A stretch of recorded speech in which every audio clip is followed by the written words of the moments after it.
Good morning. Thank you for joining us today with our DHAP-Ike broadcast. I'm Judith Garza, and with me today we have Trinessa Sidney, Iyaba Morrison. Good morning. And Teresa Palladino. Good morning.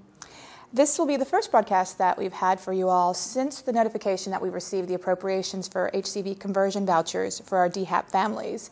And we've received a lot of questions to our Ike mailbox, and we've received a lot of phone calls.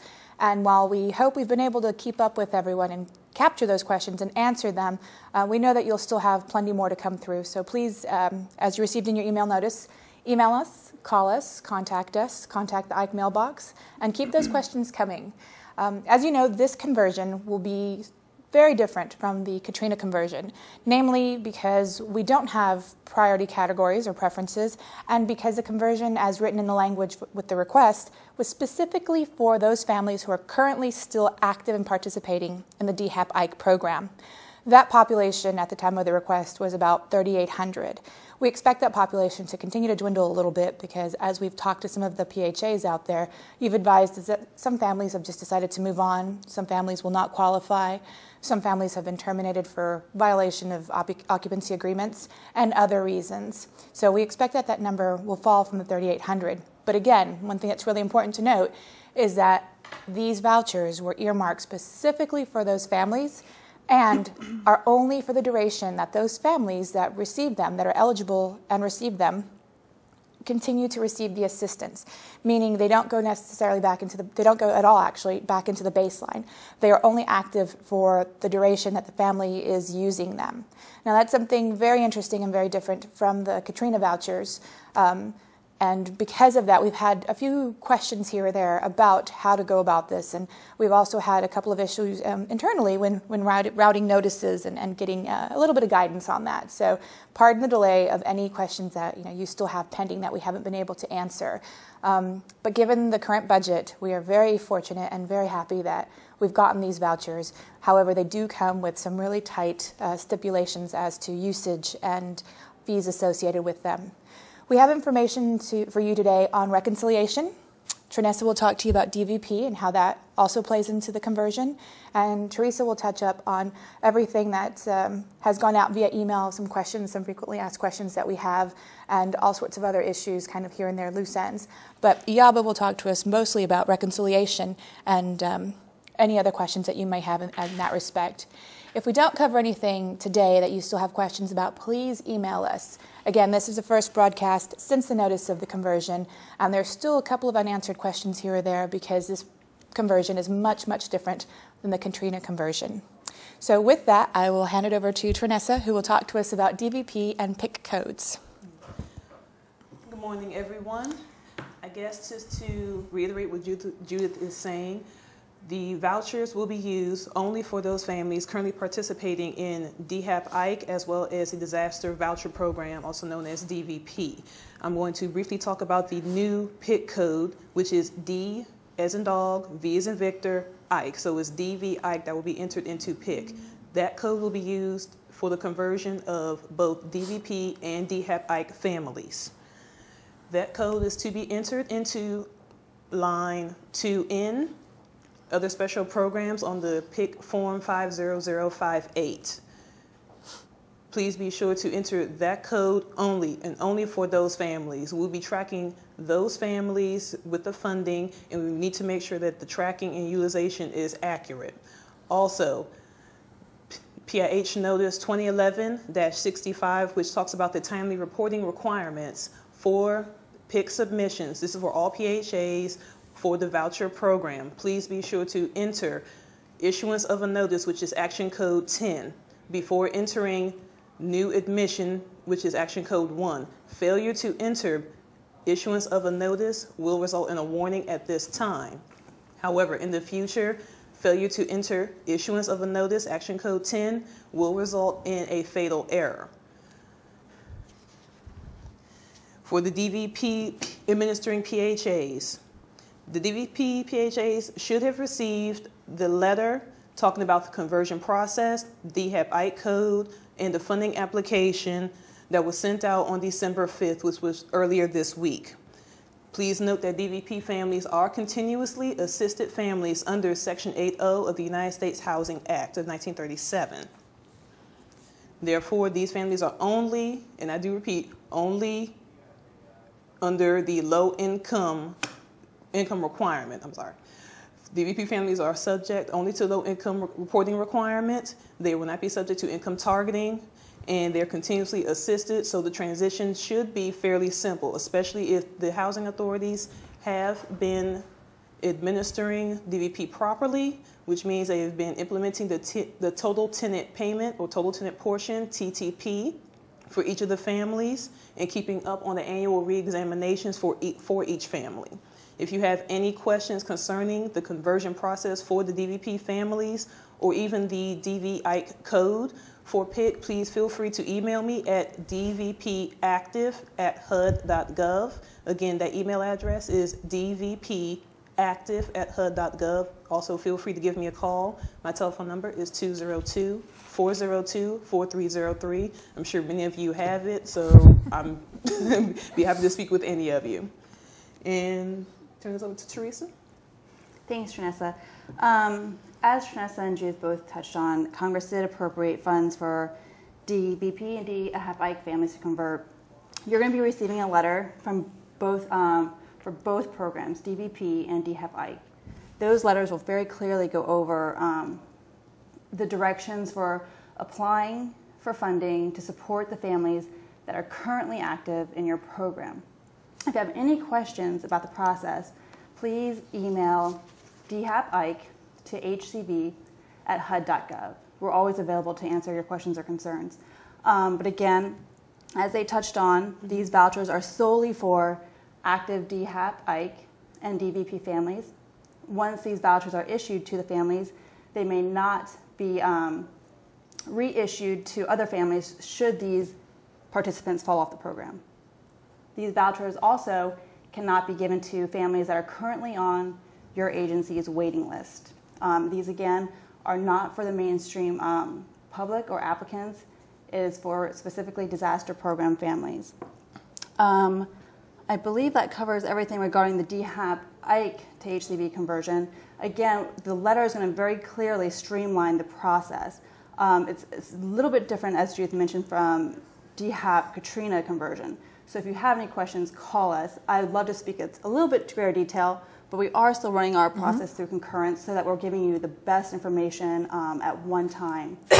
As far as reconciliation, I know Iyabo is going to touch a little bit on reconciliation.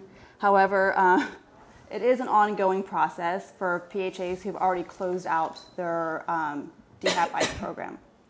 For the PHAs who have active programs currently and are still serving families, you will, in the very near future, receive your reconciliation for HAP fees and admin fees.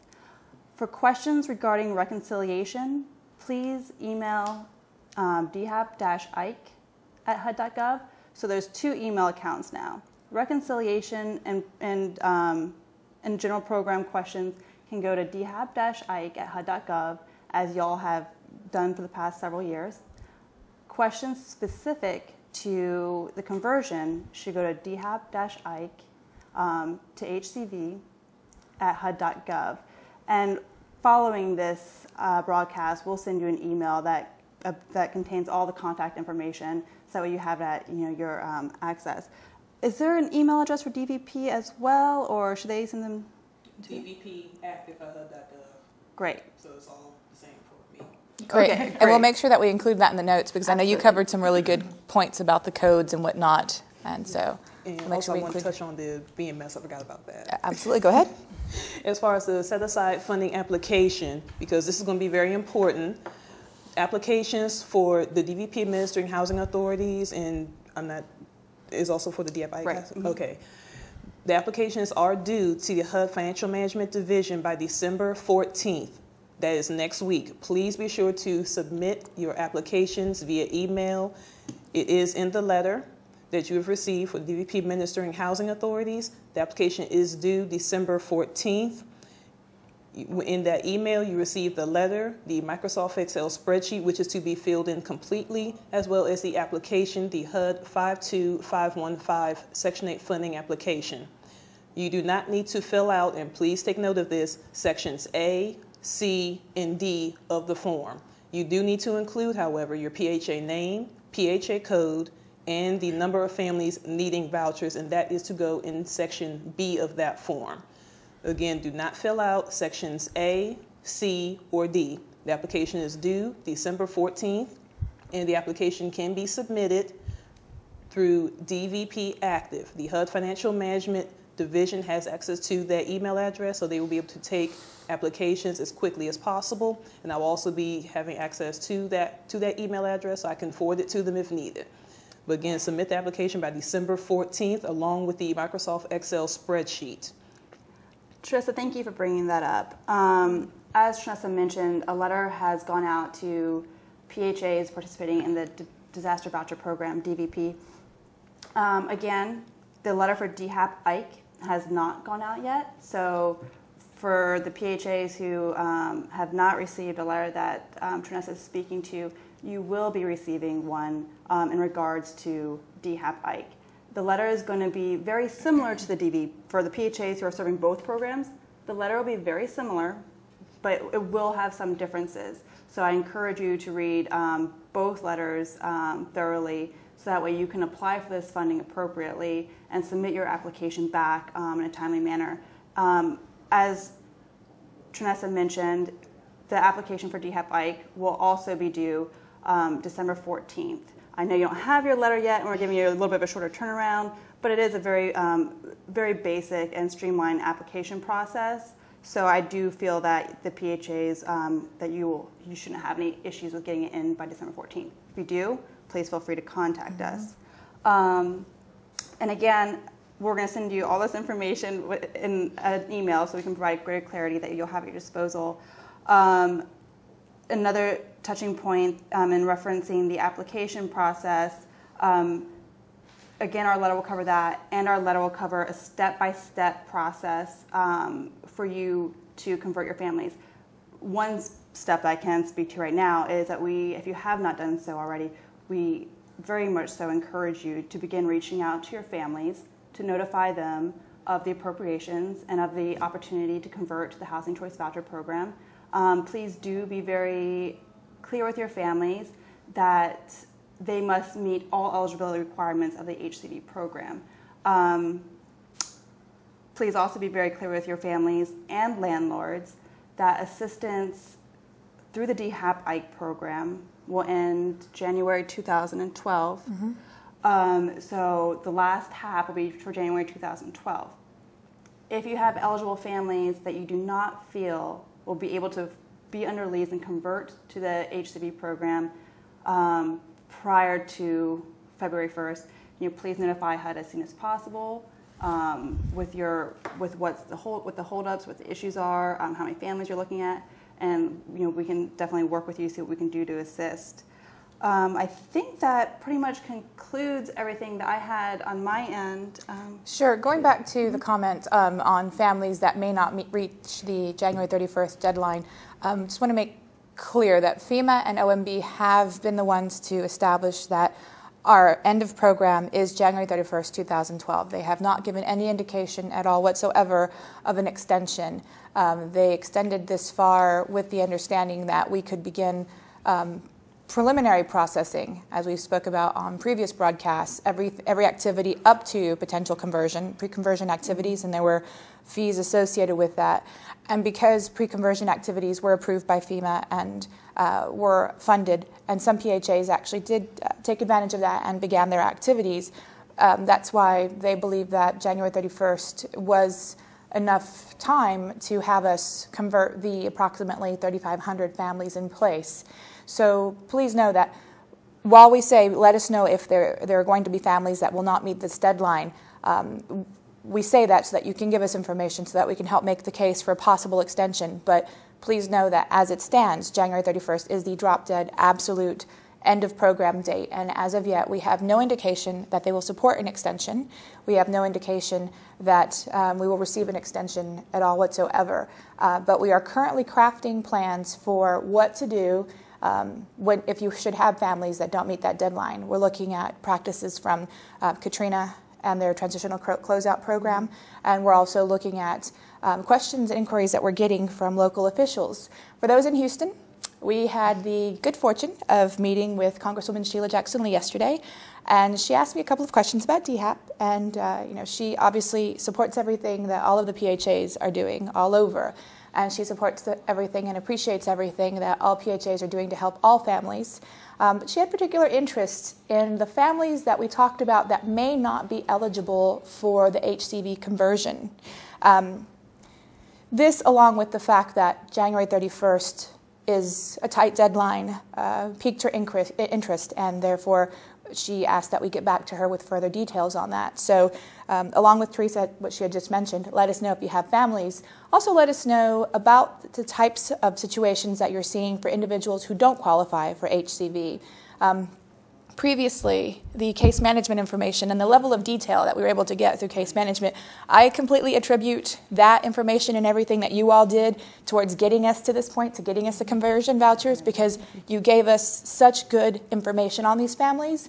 And while we don't have that component any longer within the DHAP program, which ends January 31st, we ask of you, if you have families that you know will not be able to meet the eligibility criteria, whether it's over income or it's background checks, criminal records, etc., please let us know that, because IABO is giving you information on alternative resources for housing these individuals, but it's also something that your local officials, whether it be Louisiana, Texas, Georgia, any of the other states who are currently still participating with us, your local officials would like to know that as well. And they're looking at alternatives and alternative solutions for that. And they'd like a chance to at least have some idea of the details of these families to see if there's a resource out there. In some cases, we're talking 1 or 2 families, but in some cases, in some PHAs, we're talking a couple of hundred who will not qualify. And one family on the street is a big number, definitely. So there's no number that's too small or too big. So they'd like to know about all of the families. Especially for those of you who may have several hundred who will not qualify. I can think of 2 PHAs in particular, so reach out to me, let me know, reach out to all of us, let us know, and give us whatever details you can. We were happy to report yesterday all of the work that you all have done in housing these families. It was really great to be able to sit face-to-face with a representative of that level, that stature, and be able to say everything that you've been able to do to whittle down that large number that we'd originally received and to the point where you are right now, and be able to show the statistics that we had coming through the EOPs, how many went to permanent housing, all of the things that I usually get on my soapbox about in these broadcasts. It was really cool to be able to say, look, this many went to permanent housing, this many went back to their damaged dwelling, et cetera, et cetera. So in that moment yesterday, all of those statistics really came together and painted an amazing picture of all of the work that you've done. So I just wanted to take a moment and just, throw that in there, because you've done some amazing work, and it was really cool to be able to say that. And for everyone else, if you have a congressperson that would like to talk to us,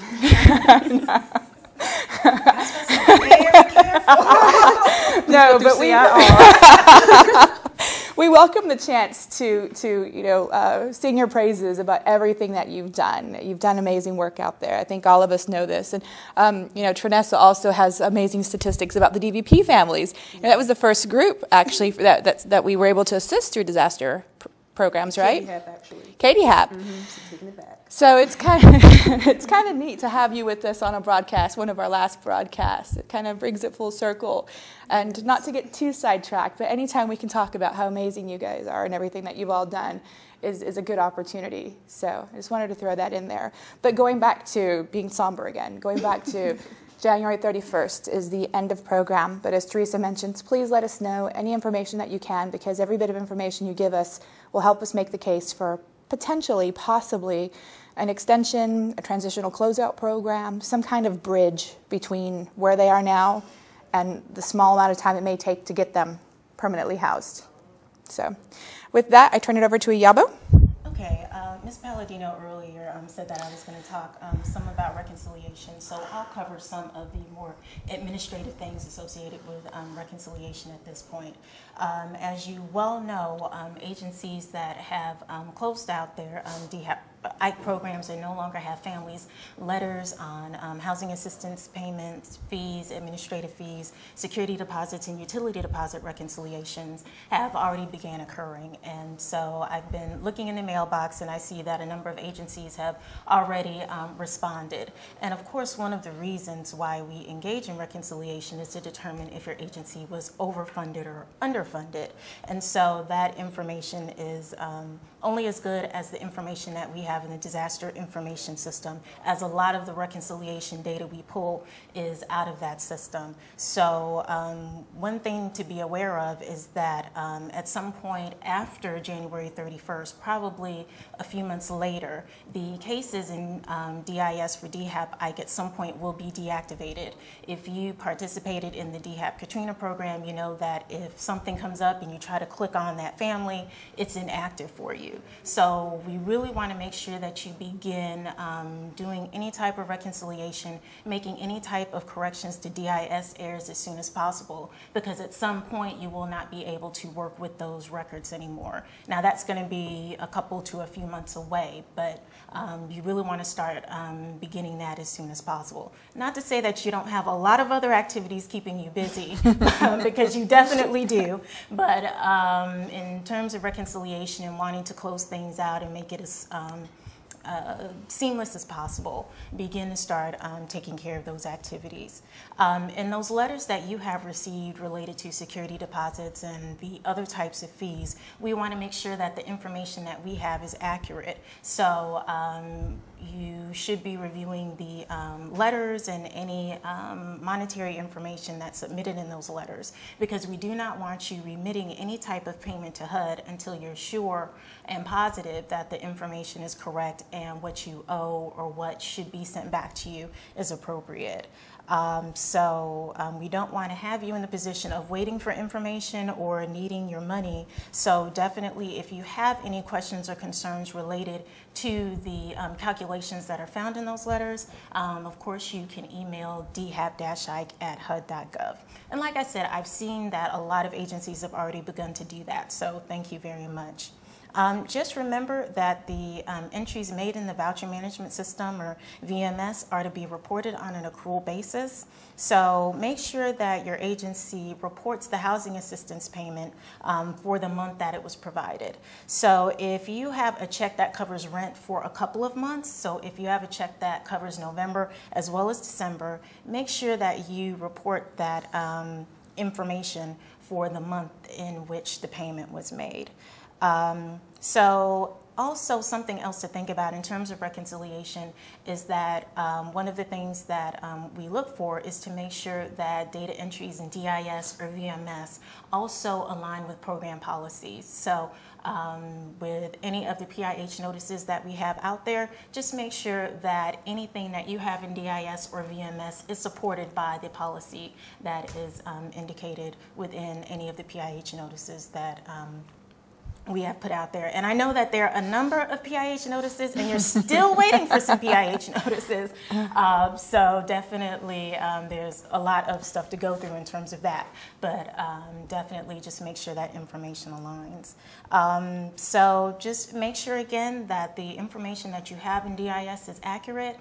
If you know that it might not be accurate, just take care of it as soon as possible. We're still continuing to do rollbacks, and I know PHAs have called me directly, you know, just seeking information about how to correct something, making sure a hardship waiver is input correctly, things of that nature. So as always, any of us are more than willing to help you in terms of making sure that inputs are accurate within the DIS system. So I think in terms of reconciliation, that's all that I need to share. So I wanted to take the opportunity at this point to revisit audits. I know you're tired of hearing about that, but it's something that we deal with here, I believe, on a daily basis. There's always something related to audits in dealing with the disaster programs. And I know that we've practically been beating it into you for this past year about things that we have found in files that might not be appropriate. And then a lot of agencies have had a number of visits from different people. But when this program closes out, of course, things are going to end pretty much in January. And then the closeout process really begins in trying to shut everything down so we can make sure that we can hand it back to FEMA with a nice, pretty bow. So a number of the things that will happen are Inspector General visits that are going to be happening at certain agencies. So be aware that you will have about 3 offices of Inspector General that have the potential to be on site. So FEMA has their own Office of Inspector General. The Department of Homeland Security, they have an Inspector General, so they go out as well. And then, of course, the HUD, Office of Inspector General, will be out. I know that, I believe in 2009, 2010, there were some visits to some larger agencies within the states of Texas and Louisiana. And they mentioned a number of findings. And so I believe on the webcast that we provided in June and July, we supplied some detailed information about some of the findings that occurred in those audit reports. So I urge you to go back to those PowerPoint presentations and review some of the things or some of the most common findings that occurred within those audit reports. And those are actually on the DHAP-Ike website, so you can just go to HUD.gov and look up the DHAP-Ike website and find that information. As well, in terms of our closeout, we'll probably be coming on site, or the Quality Assurance Division. Given your regular programs, you're used to the Quality Assurance Division. So either they or us will be coming on site at some point at the end of the program as well.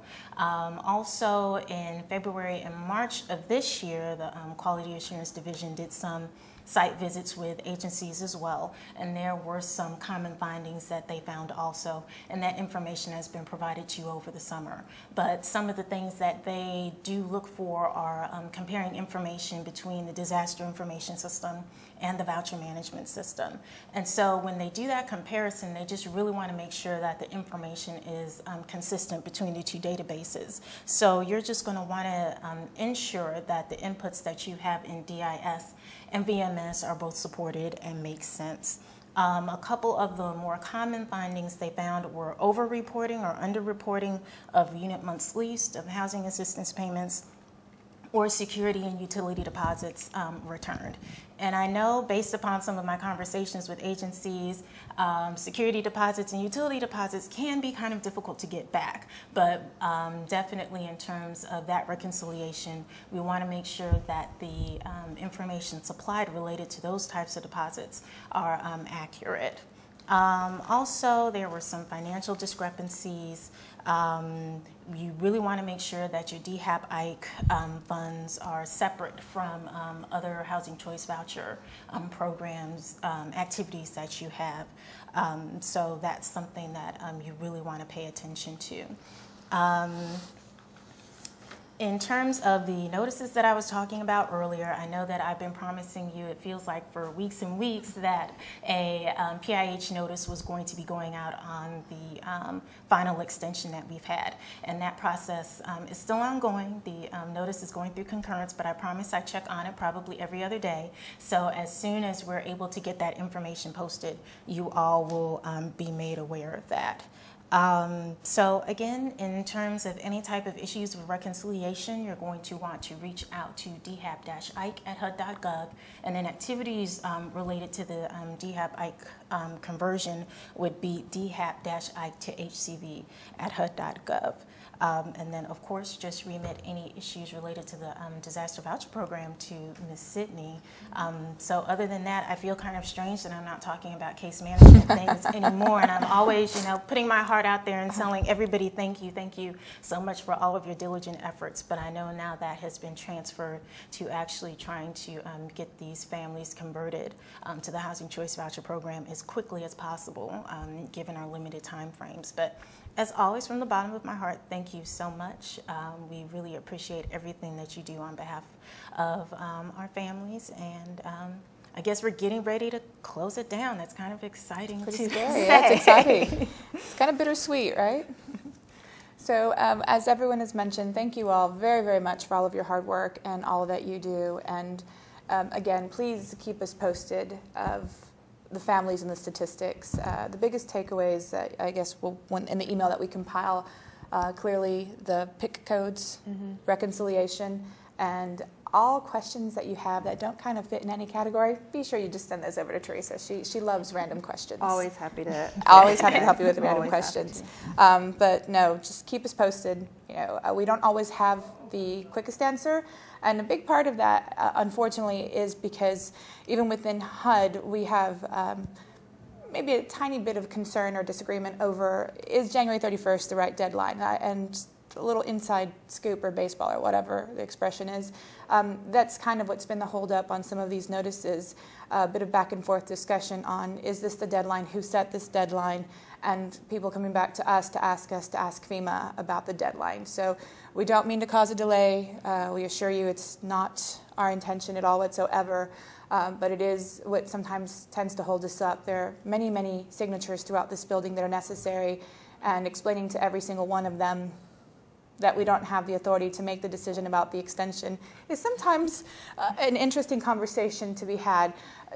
Make no mistake, we are grateful. We are thankful for the conversion vouchers and for the extension up to January 31st, because it is with those two things that we're able to serve our families. It just sometimes is a little bit difficult to explain that these are decisions made outside of HUD's control.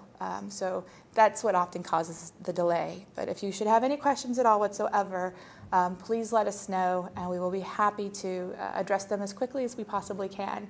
And if not, as Iyabo is really good at telling you, she'll get right on that.